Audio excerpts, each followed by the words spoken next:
For today's installment of the Oracular Fantastical, we're going to be working with card number 23 in the Oracle of the Shapeshifters deck. And the name of this card is Quetzalcoatl. I'm going to say it wrong. Quetzalcoatl. And the Priestess of Time. This is the image from the American deck, and the image is the same with the Australian deck. Quetzalcoatl. That's a tough one to say, but it's Mayan, so it makes sense that it's so difficult to say. This card, interestingly enough, doesn't show up that often for me. The key word is the time has come, the time to act is now, and it is the same for both the Australian and the American editions. I find that when I work with this card, and when this card shows up for me or for my clients, the message is always really powerful. And it makes sense that Lucy chose this to be card number 23 in the deck, because 23 reduces down to 5, which is a very spiritual, transformational number, in my opinion. I work with 5s a lot. I have a lot of 5s in my birth chart. So I kind of have a feel for 5s, and I understand the journey that 5 is encouraging us to take, and it makes sense to me that this card is number 23 in the Oracle of the Shapeshifters deck. So when I work with this card, meditate with this card, interpret this card for others, I often find that there's been an inner transformation that's occurred, and yet we have not found the courage and the strength to create a follow-through and an outward experience of that transformation. So we might find that we're kind of living inauthentically. There's been an awareness and an understanding, a great spiritual understanding that we've experienced, and yet we haven't shared that with others or made the necessary changes in our life that this spiritual revelation has encouraged us to do. So perhaps we have an understanding that through our spiritual revelation and the progress in our spiritual journey, it's time to leave a job that is just a job and is not fulfilling to us. Or it's time to maybe leave or change a relationship in our life. And that doesn't just have to be romantic. That isn't empowering for us or for the other person, where there's an imbalance that's no longer correct for us to experience in our lives. And yet we stay in that comfortable, smaller way of being because it's something that's expected of us, and it's a role that we've taken on for many years. So perhaps we've been in a friendship the person that does all the work and all the give, and this has been something that's been expected of us, and we've been dear friends with this person for years and years, and so we are afraid to use our voice and step into our power in the relationship and say that there has to be a balance of give and take, and that we will no longer continue to always be giving, always doing the work, and not receiving when we're going through a difficult time ourselves, or just in general not receiving. And oftentimes we're not stepping into that space. And what this card is letting us know is that we have to live authentically. We have to be our true selves. It's a calling. We're being called to do it. We've had this amazing spiritual revelation, or this understanding of the universe and our place in it, and our journey and our purpose on our path. And it's time to stop bullshitting, and it's time to start actually living our truth. And this is a lot more difficult than it seems, because we've set up a pattern that is comfortable for everyone around us and for ourselves. And if you're a healer, it's very easy to step into a space where you're most comfortable when you're helping others and they're happy around you. And your concern hasn't been in finding your own happiness and understanding that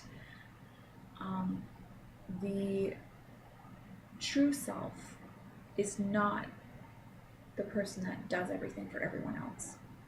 The true self is someone who also has their own needs met, and who has time for themselves, and an understanding of what it is that would make you happy in your life, not what makes others happy. So we really have to create the physical change in our experience, and this means that we have to use our voice, we have to step up and be present, and we have to be clear about what is okay with us and what's not okay. A lot of times this does mean that there's going to be a significant life change. So perhaps you're having to step into the understanding of and start creating a physical move from where you are at this time. Or you have to start creating the career path that's actually fulfilling to you. So maybe that's part-time, you start offering readings or healing sessions, or let's say you're drawn to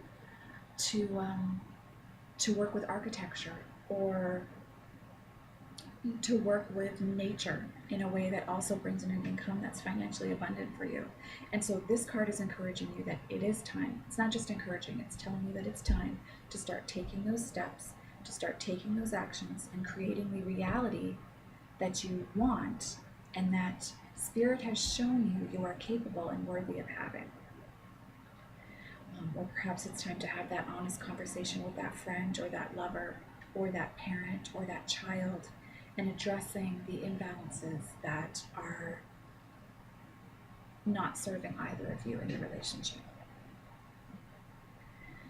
Perhaps it's stepping up and being honest that you need half an hour of time every evening for yourself, and that the people around you are going to have to understand that and work with you so that you can have that space for yourself.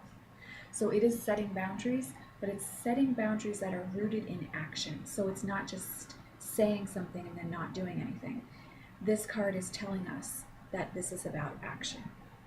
Okay, the transformation has occurred within. It has to mirror itself outwardly, or you will lose that deep sense of self and of the universe that you've been blessed enough to have a revelation about. You can't go back to a smaller, more safe, comfortable way of being. This is when you have to step up to the plate and say, I am this divine, expansive, powerful being having a third dimensional experience, and this is what I will experience now. I am calling the shots. Spirit is calling the shots. So this is a card that does demand a great deal of accountability for us. I don't know if you're experiencing this with the Oracle of the Shapeshifters deck, but I find that there are actually a lot of cards that are calling us forth and calling us on our shit and expecting us to make significant, powerful, deep changes in our life. There are a lot of cards in this deck that call us to this path, that call us to the path that is authentic, but that requires accountability on our part and requires action. This isn't a deck that lets us sit back and do nothing. And this card especially, card number 23, is really, really encouraging us to take action if we want to have the life that we're meant to have. So it's empowering, it's a calling, but it's also a beautiful message of our own divinity, because, hey, if you're going to call the shots, you have to understand that you're capable of calling the shots. And if you're going to demand equal partnership, if you're going to demand, maybe demand isn't the right word, but if you're going to say, this is how it is, this is how it will be, this is how it is occurring now for me, that's something that does require you to not take a back seat and to be in the forefront.